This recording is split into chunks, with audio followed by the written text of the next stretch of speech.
दोस्तों चाइना ने एक बार फिर भारत से वही डिमांड रखी है कि कुछ भी हो जाए वो जो डायरेक्ट फ्लाइट्स इंडिया और चाइना के बीच में चलने चाहिए, मुंबई से शंघाई, दिल्ली से बीजिंग, इस प्रकार के जो फ्लाइट्स चल रहे हैं जिनको रोक दिया गया है, अब उन्हें पुनः वापस अलाउ कर दिया जाए।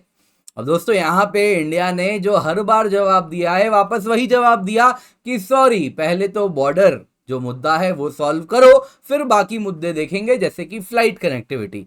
तो दोस्तों यहाँ पे जानना होगा हमें कि चाइना यहाँ पे is at the receiving end. कहीं ना कहीं भारत चाइना को उसके फ्लाइट्स को भारत से आने से रोक रहा है, तो चाइना को नुकसान पहुंच रहा है। जब चाइना कहता है कि ये म्यूचुअल ग्रोथ के लिए इंपॉर्टेंट है, वो बात सही है, अगर फ्लाइट्स होंगे तो म्यूचुअल इकोनॉमिक गेन्स होगा, लेकिन चाइना के पास जो पाई का बड़ा हिस्सा जाने वाला है, भारत के पास कुछ कम जाने वाला है, और उसी वजह से भारत कहीं ना कहीं चाइना के लिए ये कॉस्ट लगा के रखा है इस वक्त।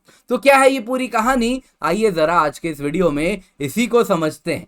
तो दोस्तों ऐसा आप देख सकते हैं, एक बार फिर वही न्यूज आई है कि इंडिया ने वापस से कह दिया, चाइना 4 साल से कह रहा है कि जो पैसेंजर फ्लाइट्स की कनेक्टिविटी है, जो डायरेक्ट फ्लाइट्स होने चाहिए इंडिया और चाइना के बीच में, उसको रिज्यूम किया जाए।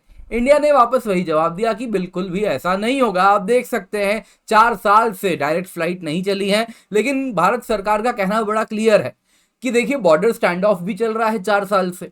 अगर 4 साल से हमारे फौज एक दूसरे के आमने सामने खड़े हैं, तो आप ये क्यों मिथ फैला रहे हैं, भ्रम फैला रहे हैं कि सब कुछ नॉर्मल है। इंडिया ने रिपीटेडली यही कहा है कि जब तक बाकी रिश्तों का नॉर्मलाइजेशन तब तक नहीं होगा जब तक बॉर्डर एरिया में पीस ना आ जाए। तो यहां पे दोस्तों आपके पास एक हिस्टोरिक कंटेक्स्ट क्या है, मैं आपको बताता हूं। तो देखिए हुआ क्या, दिसंबर 2019 में भारत और चीन के बीच में सबसे अधिक फ्लाइट्स जाया करते थे। ये आंकड़ा 539 शेड्यूल्ड फ्लाइट्स हुआ करता था, जिसमें चाइनीज जो उनके एयरलाइंस हैं वो 371 फ्लाइट्स लेके जाया करते थे। भारत के पास उसका आधा से भी कम 168 इंडियन एयरलाइंस फ्लाइट्स रन करते थे। यानी कि इस पूरे इलाके में 50-50 फ्लाइट शेयरिंग नहीं था।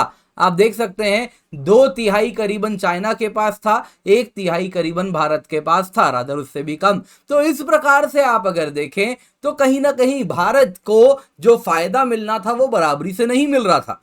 अब दोस्तों पिछले 4 सालों में भारत के एविएशन सेक्टर में बहुत ज्यादा बदलाव आया है। देखिए 2020 की बात होती है, दिसंबर 2019 में पीक करना शुरू करता है, 2020 आते आते क्या हो जाता है, अर्ली 2020 में ही कोविड पैंडेमिक आ जाता है, और उसके साथ अगर आप देखें तो ट्रैवल रिस्ट्रिक्शन लग जाते हैं। फिर क्या होता है, कोविड हट जाता है, लेकिन गालवान वाला चाइना कांड कर देता है, जिसमें उसकी गजब की पिटाई भी होती है, दुनिया से छुपाता है, लेकिन अब तो असलियत सबको मालूम है। तो अब दोस्तों उसके बाद भारत ने साफ साफ कह दिया कि देखिए जब तक बॉर्डर में स्टैंड ऑफ है तब तक ये सारे फ्लाइट्स नहीं चलेंगे। तो अब हो क्या गया है कि जितने भी पैसेंजर्स हैं जो इंडिया से चाइना जाना चाहते हैं वो डायरेक्टली नहीं जा पाते, वो हांगकांग होके जाते हैं। हांगकांग वैसे तो टेक्निकली चाइना में आता है, लेकिन आपको बता देता हूं अब तक, क्योंकि वो उसकी एक अलग अस्तित्व रही है, हालांकि चाइना ने उसे अब हड़प लिया है, तो लेकिन अभी भी उसका जो फ्लाइट रेगुलेटर है वो अलग है। वैसे ही आप देखें तो हांगकांग होके जाना पड़ता है, या दुबई होके जा सकते हैं, चाइना और इंडिया के बीच में जाना है, सिंगापुर होके जा सकते हैं। तो इसमें होता क्या है कि देखिए एक तो कहीं ना कहीं रास्ता लंबा भी हो जाता है अगर आप दुबई होके चाइना जा रहे हैं। वैसे ही अगर आप देखें तो दूसरी तरफ कहीं ना कहीं महंगा भी ये पड़ जाता है। इसके सिवा अन्य प्रॉब्लम्स भी हैं, जैसे कि यहाँ पे अगर आप देखें तो इस वक्त खर्चा भी ज्यादा हो रहा है, नंबर ऑफ फ्लाइट्स कम हो रहे हैं, इंटरनेशनल फ्लाइट्स इसको कहीं ना कहीं कंज्यूम कर जा रहे हैं। अगर आप दुबई होके चाइना जा रहे हैं तो जाहिर सी बात है ये एयर इंडिया तो काम पूरा नहीं कर रही होगी, इंडिगो तो काम पूरा कर नहीं रहा होगा। वैसे ही अगर आप देखें तो वो फ्लाइट कनेक्टिविटी आपको कहीं ना कहीं चाइना का भी जो एयरलाइन है वो तो दे नहीं सकता। तो अक्सर यहाँ पे कैथे पैसिफिक या फिर ये सब यहाँ पे आपको देखने मिल रहे हैं, लेकिन ये फायदेमंद भी है। देखिए 2020 के बाद से अब तक 4 साल में भारत का फ्लाइट जो है पूरा का पूरा एविएशन, इन जो पूरा इलाका ये सेक्टर है ये पूरा बदल चुका है, एक बड़ा बदलाव आया है। सिर्फ इतना ही नहीं, अगर आप देखें इंडिया के एविएशन सेक्टर की बात करें तो इसमें अभी भी जो प्लेयर्स हैं वो इंटरनेशनल मार्केट में अपना फुटप्रिंट बढ़ाने का प्रयास कर रहे हैं, लेकिन उस गति से नहीं बढ़ा पा रहे, क्योंकि फिलहाल इंडियन डोमेस्टिक मार्केट ही इतना बड़ा हो गया है। तो उसके लिए भी अभी फ्लाइट्स सामने से पूर्ण रूप से आ नहीं पा रहे। तो इस वक्त यदि हम खोल दें तो वापस चाइना पूरा का पूरा इस एविएशन रूट को कब्जा कर जाएगा। भारत ये बात जानता है और इसी वजह से चाइना बार बार भारत को रिक्वेस्ट कर रहा है। चाइना ने कहा कि देखिए प्लीज कर दीजिए, रिपीटेडली रिक्वेस्ट कर रहा है इंडिया के सिविल एविएशन को।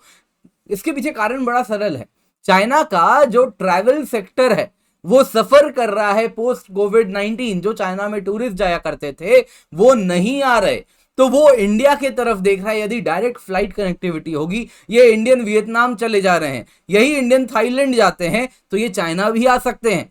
तो वो ये बात समझ रहा है और चाइना बड़ा स्मार्ट है। आप देखें 2020 तक के पहले की ही बात आपको बताता हूं, जब डायरेक्ट फ्लाइट कनेक्टिविटी भी थी तो चाइनीज टूरिस्ट दुनिया भर में नंबर 1 पे आते थे। कहीं भी जो अब्रॉड ट्रैवल कर रहे हैं, विदेश ट्रैवल कर रहे हैं, दुनिया में सबसे अधिक विदेश ट्रैवल करने वाले टूरिस्ट चीनी थे। लेकिन भारत का मैंने चार्ट देखा, टॉप 7 टॉप 8 में भी वो नहीं आते। यानी कि जानबूझ के भारत को वो एक्सक्लूड करते हैं, क्योंकि इंडिया का जो टूरिज्म का वो प्रोजेक्शन ही चाइना में नहीं आने देते कि इंडिया में क्या क्या देख सकते हैं। तो इस वजह से आप एक बात समझिए, यदि हम डायरेक्ट फ्लाइट भी खोल दें तो भी वो इंडिया नहीं आएंगे, क्योंकि वहां पे एक प्रकार का रोक एक डायरेक्टली नहीं इनडायरेक्टली लगा हुआ है। वहीं इंडियन टूरिस्ट तो चाइना जाएंगे, तो इसलिए भी इंडिया के पास गेन करने को काफी कम है अगर हम डायरेक्ट फ्लाइट खोल दें इस वक्त। इसके सिवा अगर आप देखें तो चाइना बार बार कह रहा है कि ये बिग इश्यू है। आप देख सकते हैं वो बार बार कह रहे हैं रीस्टैब्लिश कीजिए एयरलिंक। चाइना के फॉरेन मिनिस्ट्री से आ गया जवाब कि म्यूचुअली बेनिफिशियल है यदि डायरेक्ट फ्लाइट हो जाए, और इसके लिए इंडियन साइड काम करे चाइना के साथ और अर्ली रिजम्पशन हो। लेकिन इंडिया का बड़ा सरल है कहना कि देखिए इस वक्त तो हम ये होने नहीं देंगे, क्योंकि कहीं ना कहीं बॉर्डर में स्टैंड ऑफ लगा हुआ है। अब इसके पीछे तो हम भी जानते हैं कारण क्या है। बॉर्डर स्टैंड ऑफ डेफिनेटली एक रीजन है, लेकिन यदि हम इसको ओपन भी कर दें तो ये इकोनॉमिकली भी हमारे लिए बेनिफिशियल नहीं है, जो कि चाइना इस पूरे पाई का बड़ा हिस्सा, अगर ये एक केक है तो इस केक का वापस 3/4 हिस्सा चाइना खाएगा, 1/4 हिस्सा ही भारत को मिलेगा।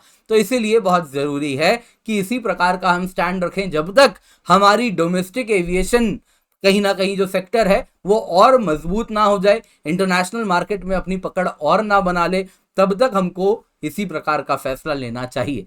आप क्या समझते हैं इसके बारे में कमेंट में जरूर बताइएगा। दोस्तों आप हमें ट्विटर में, इंस्टाग्राम में फॉलो कर सकते हैं, KNG_GS हमारा हैंडल है। इसके सिवा इस वीडियो को लाइक करें, और एक वीडियो आ रहा होगा इसको अवश्य देखिएगा, और चैनल सब्सक्राइब करें, बेल आइकन तो अवश्य दबाएं।